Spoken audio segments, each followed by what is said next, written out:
students, welcome to our today's online session. How are you all? Hope you are studying your chapters on the day itself. Today we can discuss the rest of the questions from the chapter. So now look at the rest of the questions. Question number 5. Our native language is a part of culture and we are proud of it. How does the presence of village elders in the classroom and M. Hamel's last lesson show their love for French? So this is a higher order thinking question. There you are supposed to write the answer in general connecting to the chapter. So it's a global comprehension question. That means general answer you have to write, then you have to connect it with the chapter. So now look at the answer given over here. According to it's a poet's name given, you can write any name that you know. It can be a Malayalam poet, an English poet or something. So many Malayalam poems are there.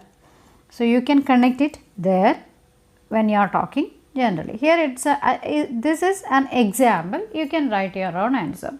So according to Hindi poet Maithili Sharan Gupta, the person who does not take pride in his language, culture and nation is like an animal and he is like a dead person. Every community has a natural attachment to its culture and language. It is our native language that we naturally learn from the lap of our mother. We can communicate in our native language more effectively and proficiently than in some other foreign language. So this is the general information that we are giving in the first paragraph. There, if you want, you can write about that Malayalam poem in which the poet is talking Kerala Ennu Kettal Abhimana Puritam. So such wordings that you can use in such a paragraph. Okay, the second paragraph onwards you have to connect it with the chapter. In this story, the Prussians invaded the French districts of Alsace and Lorraine. So we are connecting it to the chapter. They banned the teaching and studying of French language in this district. All the teachers of French language were asked to leave the district of Alsace and Lorraine. M. Hamel is a teacher of the French language in a village in the district of Alsace. He had been teaching in a school the French language for the last 40 years. The next day he was leaving the village and the school for good. The elderly person sitting at the back of the benches were the old houser who was wearing his three-cornered hat, the former mayor, the former postmaster and several others. Everybody was looking sad. Hauser had brought an older primer and he held it open on his knees with his spectacles lying across the pages. All these elderly persons had come to the school to pay their tribute to the selfless service of M. Hamel for 40 years. So this is how you can connect that question to our chapter. So when you are connecting, be conscious and cautious that you are not losing any points. Now look at the next question. Is it possible to carry pride in one's language too far? So language, mother tongue is a theme of this chapter. That's why it is connected. The questions are connected to it. It explains linguistic chauvinism. Linguistic chauvinism is the theory that we discussed when we took the chapter. Again, look what it is.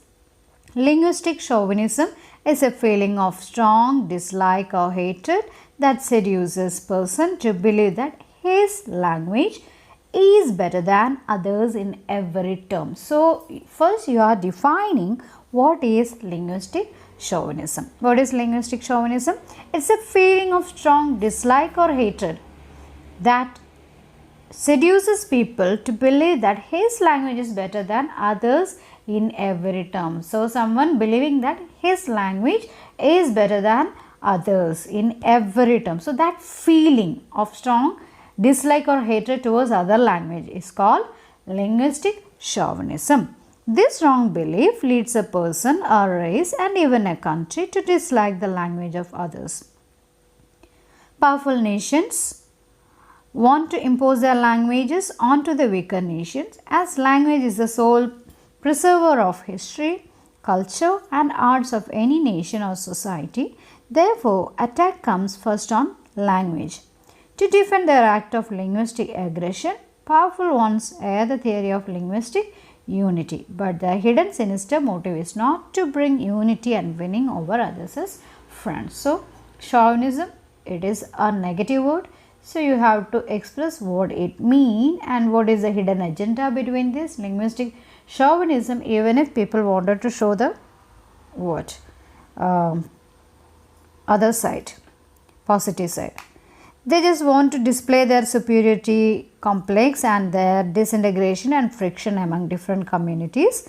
The linguistic community whose language is under threat mounts a strong challenge to preserve their own language, but it should be kept in mind that every language has its own beauty and we should be ready to embrace other languages also. Linguistic chauvinism means taking too much pride in one's language and hatred towards others' language. It should be discouraged in every possible way. So, what is linguistic chauvinism? What is the effect of linguistic chauvinism? And what all are the practices that we have to follow and the practices which we have to give up is what said in this question. Okay, so this is how you are supposed to answer each and every question. Now look at the next question, next important question regarding the theme of the story. What do you think is the theme of the story, the last lesson? What is the reason behind its universal appeal? So here also you have to talk about language in general, the theme of the story. Then connect it to the chapter. Look at the answer given over here. Though the story discussed is located in a particular village of Alsace district of France, which had passed into Prussian hands, the story definitely has a universal appeal. Even though it is about a small province, it has a universal appeal. It highlights the invader's desire to thrust forcefully his language and culture on the subjugated community and taking away their language and also their identity. Taking away mother tongue and forcing others to accept a foreign language is the first step of any colonial aggregation. Here we are talking about German aggregation. They have given, Berlin has given order to teach German language from the next day. So it is the first step of colonial aggression. To resist any such advancement, one needs to embrace his own language firmly. This is the advice given by M. Hamel. M. Hamel, the French teacher of the school, while giving his lesson to the class, advises them to love their language and keep it alive. He says that when the people are enslaved, as long as they hold fast to language, here their mother tongue, it is as if they had the key to their prison. So, the advice given by M. Hamel. Here we are quoting that advice that people have to hold tightly, firmly to their mother tongue, which could act as a key from their prison. The Prussians has banned the teaching and studying of French, but they can never take away the love for the French language from the people.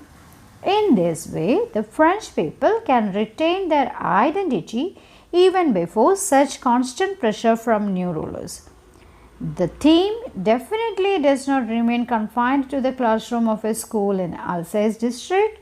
Rather, it gathers a universal significance as a roadmap to counter foreign aggression. So, this is how you are supposed to write a higher order thinking question, HOT type questions, where you are expected to give extrapolation. Extrapolation here means you have to give a general answer.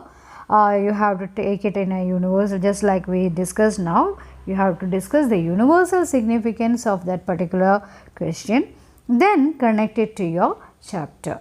Now, I believe you got an idea how to attend such questions. The questions in this year is for 5 marks. Higher order thinking questions will be for 5 marks. So the first paragraph you can give a general answer. What do you mean by, or what is the answer that you are supposed to give?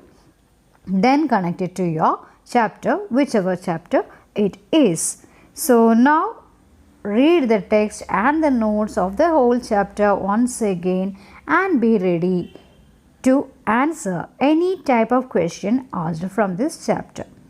So I hope and I believe that you will do so. We can meet in our next session. Till then, be safe, take care, bye bye.